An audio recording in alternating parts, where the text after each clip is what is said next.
శ్రీ దేవిదాస్ గారు సాయి సమాజం ప్రేక్షకులకి మనఃపూర్వక నమస్కారాలు చెప్పుకుంటూ ఒక అంశం చాలా నాళ్ళు బట్టి చాలామంది అడిగారు నన్ను. అనేక కారణాల వల్ల నేను చేయలేకపోయాను. దానికి నా తరపు నుండి క్షమాపణలు అడుగుతున్నాను మిమ్మల్ని. ఎంచేదంటే ఒక విషయం పూర్తిగా క్షుణ్ణంగా చెప్పాలి. పూర్తిగా చెప్పలేని పక్షంలో వివరణ చెప్పడం మానేయాలి. ప్రజలకు అందరికీ మనసుకు హత్తుకునేలా చెప్పాలి. ఏ విషయమన్నా మంచిగా చెప్పాలి, బాగా చెప్పాలి. సమాజంలో అది మంచి విషయానికి దోవ తీయాలి. ఆ కారణం చొప్పునే నేను చాలా ఛానల్స్లో చెప్పాను.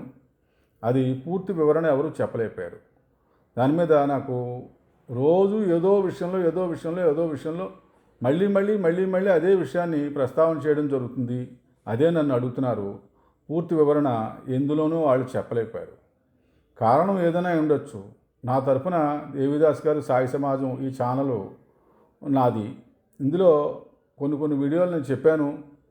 అవి అనేక కారణాల వల్ల నాకు కుదరక బయటికి వెళ్ళకపోవడం వల్ల, అనేక విషయాల వల్ల నేను ఏం చేశానంటే బయటికి వీడియోలు చేయలేకపోవడం వల్ల మధ్యలో ఆఫ్ చేయడం జరిగింది.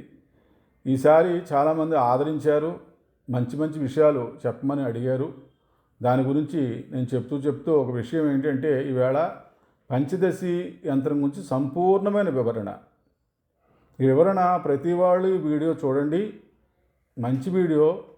జీవితంలో ప్రతి వ్యక్తి సులువుగా తన జీవితాన్ని సాగించుకోవడానికి, కార్యాలు నెరవేర్చుకోవడానికి, అనేక రకాల సమస్యలు పూర్తి చేసుకోవడానికి, వివాహం కోసం కానీ, యజ్ఞం గురించి కానీ, ఇల్లు గురించి కానీ, ధనధాన్యాల గురించి కానీ, ఉద్యోగం గురించి కానీ, స్నేహం గురించి కానీ, డబ్బు గురించి కానీ, వాహనం గురించి కానీ, ఇలా చెప్పుకుంటూ పోతే జీవితంలో ప్రతి విషయం గురించి ఈ పంచదశి యంత్రం రాయొచ్చు. ఈ పంచదశి యంత్రం మీకు కింద పెడతారు. ఆ యంత్రం మీరు ఒక పుస్తకంలోనో ఇందులోనో రాసుకోండి. ఓ యంత్రం రాసి ఆకుపచ్చమనితోటి గోడ మీద మీరు అంటించుకున్నట్టయితే ఆ ఇంటికి సర్వదా రక్షణగా ఉంటుంది. ఎవరు ఏ క్షుద్ర ప్రయోగాలు ఇంటి మీద చేయలేరు. తర్వాత అన్ని విషయాల్లోనూ మీకు జయం జరుగుతుంది. అలాగే ఒక యంత్రం రాసి జేబులో పెట్టుకోవచ్చు. అలాగే రోజు మీరు 32 యంత్రాలు రాయండి. పంచదశి యంత్రాలు. పంచదశి యంత్రాల గురించి పూర్తి వివరణ చెప్పండి. మా దగ్గర పూర్తి వివరణ లేదు అని చాలామంది అడిగారు నన్ను. ఆ పంచదశి యంత్రం మీకు పెడతారు. పంచదశి మంత్రం కూడా కింద పెడతారు. అది పూర్తిగా చూడండి. 1కి 2 సార్లు చూడండి, 1కి 3 సార్లు చూడండి. వివరణ పూర్తిగా తెలుసుకోండి. తెలుసుకుని ఈ విద్య ఉత్కృష్టమైన విద్య, మహోన్నతమైన విద్య. ఇది పెద్దలు ఆచరించిన విద్య. ఈవేళ విద్య కాదు. ఇది చాలా సంవత్సరాల క్రితం ఉంది. పురాతనమైన విద్య. మనకు వేదకాలం నాటి ఉన్న విద్యల్లో ఒక విద్య పంచదశి మహాయంత్రం, పంచదశి మహావిద్య. ఈ పంచదశి యంత్రము, పంచదశి మంత్రము, పంచదశి తంత్రం గురించి వేరే పుస్తకంలో ఉంది. అది నేను తీసి మీకు వివరంగా ఒక వీడియో నేను తర్వాత పెడతాను. ప్రస్తుతానికి మాత్రం ఈ పంచదశి యంత్రం ఎలా రాయాలండి, ఎప్పుడు రాయాలి, ఎన్ని రాయాలి, ఎక్కడ రాయాలి, ఎలా రాయాలి, ఏం చేయాలి, చేసిన తర్వాత అవి ఏం చేయాలని చాలామంది నన్ను అడిగారు. అడిగితే దాని వివరణ నేను ఎందుకో కారణాల వల్ల నేను పెట్టలేకపోయాను. ఇప్పుడైతే పూర్తి వివరం మీకు పెడుతున్నాను. పంచదశి యంత్రం అనేది చాలా చక్కటి విద్య. అది ఓం హ్రీం శ్రీం క్లీం చాముండాదేవి స్వాహ. ఓం హ్రీం శ్రీం క్లీం చాముండాదేవి స్వాహ. ఓం హ్రీం శ్రీం క్లీం చాముండాదేవి స్వాహ. ఇది పంచదశి యంత్రం అనుకోండి. చిన్న కాగితం ముక్క మీద రాశాను నేను. ఇది పూర్తిగా మీరు ఇంతే కాగితం ముక్కల మీద రాయండి. ఎంత బొటన వేలులో మరి పట్టేంత ముక్క, ఈ బొటన వేలు అంత ముక్క రాయండి. అంటే అంగుళం కూడా కాదు, అరంగుళం కాగితం ముక్కలు తీసుకోండి. పల్చగా ఉన్న కాగితం ముక్కలు తీసుకోండి. 8 1 6 3 5 7 4 9 2, 8 1 6 3 5 7 4 9 2, ఇలా 9 గళ్ళలో వస్తుంది యంత్రం ఇది. ఈ యంత్రం మీరు నిలువుగా కూడండి, అడ్డంగా కూడండి, వాలుగా కూడండి, ఎలా కూడినా సరే 15 సంఖ్య వస్తుంది. 10 5 పంచ అంటే 5, దశి అంటే 10. పంచదశి అంటే 15 ఎటుకున్నా వచ్చే సంఖ్య యంత్రాన్ని పంచదశి యంత్రం అంటారు. ఇలాగ ఈ ఛానల్లో ఇంక నేను చాలా యంత్రాలు పెడతాను, చాలా విద్యలు చెప్తాను. ఈ ఛానల్ని పూర్తిగా ఆదరించండి, మనస్ఫూర్తిగా ఆదరించండి. ఈ పంచదశి యంత్రాన్ని ప్రతి ఒక్కరూ రాయడానికి ప్రయత్నం చేయండి. ప్రతి ఒక్కరి జీవితంలోనూ వెలుగులు నిండాలి, జీవితం సుభిక్షంగా ఉండాలి, అన్ని విధాలా బాగుండాలని ఈ ఛానల్లో నేను ఈ విద్యలు చెప్తున్నాను. ఇంకా మీకు చాలా విద్యలు చెప్తాను. ఈ పంచదశి యంత్రం గురించి ఈ బొటని వేలంత ముక్క, అరంగుళం ముక్కలు చాలు.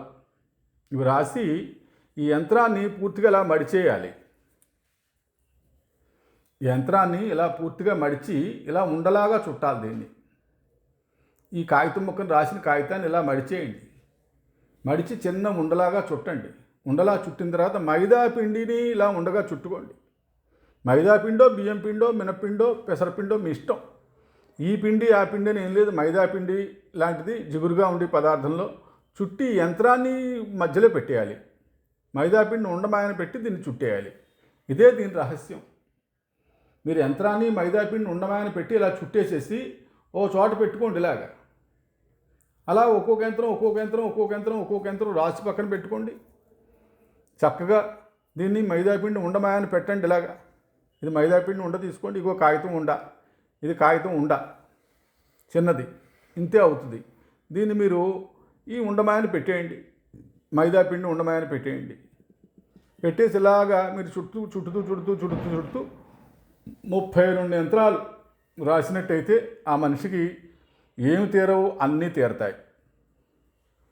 సకలాభిష్టాలు తీరి మంచి జీవితం, చక్కటి జీవితం కలుగుతుంది.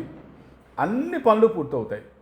స్నేహం, డబ్బు, ఇల్లు, ఆస్తి, కారు, బంగళా, ఉద్యోగం, భార్య, పిల్లలు, స్నేహితులు, ఇలా అన్నీ కలుగుతాయి. మీరు ఏ విషయం గురించి కావాలని మీరు కోరుకుని రాస్తారో ఆ విషయం సంపూర్ణంగా నెరవేరుతుంది.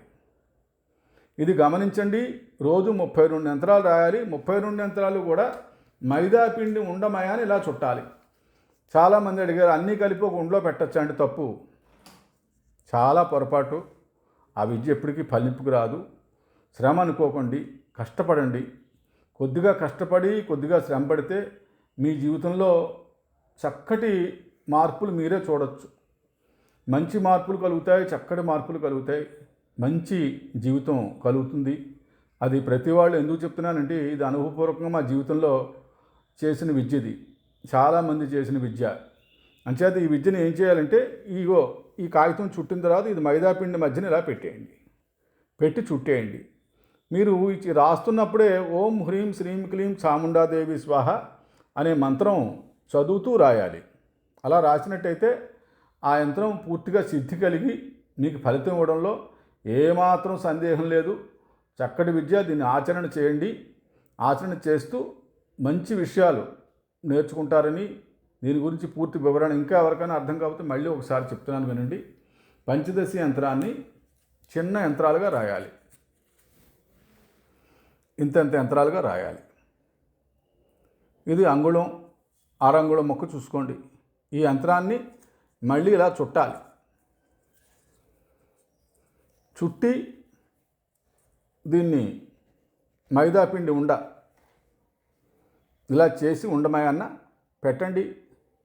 మైదాపిండి ఉండని చుట్టండి. దాని మధ్యన ఇలాగా బూరి మధ్యన పూర్ణంలాగా చుట్టేయండి. దీన్ని చుట్టేసి చేపలు ఉండి చెరువు లేదా కాలువలు, మంచినీరు పాలి కాలువలు, మన గోదావరి కాలువలు ఉన్నాయి, అలాగే ఏర్లు ఉంటాయి, చెరువులు ఉంటాయి. చేపలు ఉండి ప్రదేశంలో వేసినట్లయితే అన్ని ఫలితాలు వస్తాయి. లేదు చేపలు లేవండి, మామూలు కాలువండి, పర్వాలేదు, మంచినీటిలో విసిరేయండి. రోజు విసిరేయచ్చు. ఇలా రాసిన ఉండలు పట్టుకెళ్ళి రోజు వేయచ్చు. లేదా 2 రోజులకు ఒకసారి, 3 రోజులకు ఒకసారి వేయచ్చు. లేదా మీరు వారానికి ఒకసారి వేయచ్చు. లేదా నెలకు ఒకసారి వేయచ్చు. ఇలా మీ ఇష్టమే. మీకు ఎలా వీలైతే అలా ఈ యంత్రాన్ని మీరు ఉపయోగించుకోవచ్చు. ఇలా రాసిన యంత్రాలు 32 యంత్రాలు రాయండి రోజుని. ఓం హ్రీం శ్రీం క్లీం చాముండాదేవి స్వాహ. ఓం హ్రీం శ్రీం క్లీం చాముండాదేవి స్వాహ. ఓం హ్రీం శ్రీం క్లీం చాముండాదేవి స్వాహ. ఓం హ్రీం శ్రీం క్లీం చాముండాదేవి స్వాహ. ఓం హ్రీం శ్రీం క్లీం చాముండాదేవి స్వాహ. ఓం హ్రీం శ్రీం క్లీం చాముండాదేవి స్వాహ అని మంత్రం చెప్తూ ఒక్కొక్క యంత్రం రాస్తూ ఒక్కొక్క మైదాపిండి ఉండమాయన పెట్టి 32 యంత్రాలు రోజు రాయండి.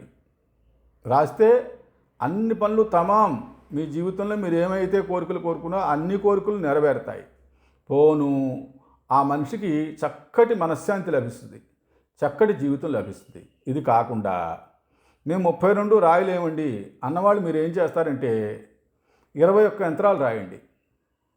21 యంత్రాలు రాసి అలాగే మైదాపిండిలో చుట్టి మంచినీరు కాలువ కానీ చెరువు కానీ సముద్రం దగ్గరగా ఉన్నవాళ్ళైతే సముద్రంలో వేసినట్లయితే అద్భుతమైన ఫలితాలు వచ్చాయి. మేము ఇతర దేశాల్లో ఉన్నామండి, మాకు సముద్రం లేదండి, మాకు మంచినీరు కోనేరు లేదండి, మాకు చెరువు లేదండి అంటే మీరు ఒక బకెట్లోనో టబ్లోనో నీళ్లు పోయండి. ఆ నీటిలో యంత్రాలు పాడేయండి.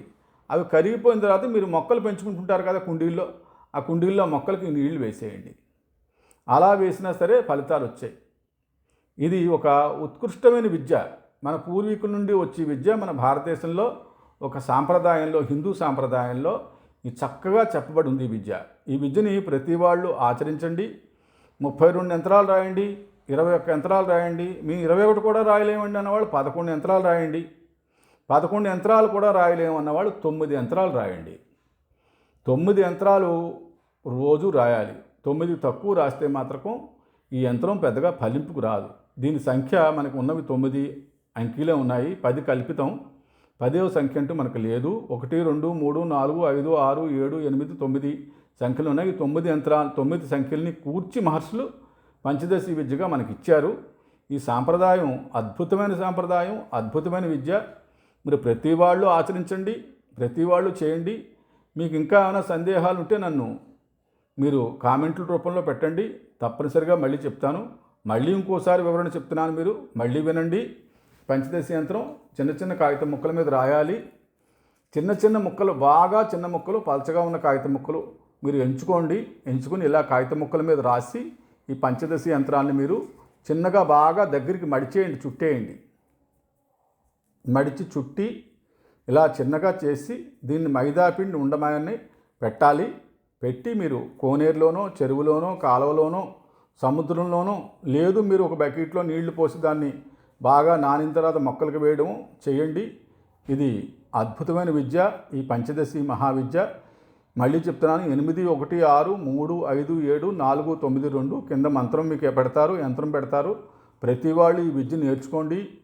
చక్కగా మీ జీవితాన్ని చక్కగా తీర్చిదిద్దుకోండి. మంచి విషయాలు జరుగుతాయి.